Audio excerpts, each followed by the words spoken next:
Kasunod nga po ng nangyari dyan po sa New Bilibid Prison, isang panukalang batas nga ang inyo pong isinusulong ngayon, itong pagbuo ng Department of Corrections. Maaari ho ba ninyong may paliwanag natin sa ating mga kababayan ang tungkol po dito sa inyong panukala? Sa tingin ko, mas minabuti kong i-suggest sa ating mga kongresista rito sa mababang kapulungan na panahon na magkaroon ng integrated jail system.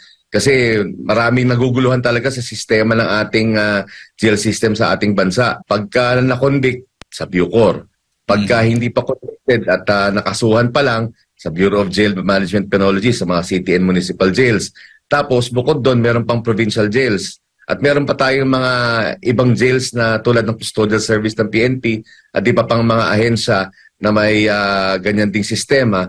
Kaya medyo nakakalito. Kaya mas minarapat ko na magkaroon tayo ng bill na ipafile na mag-i-integrate itong ating jail system para mas iisa na yung pinupuntahan natin at iisa na yung may otoridad upang pangalagaan ng suliranin ng ating mga preso.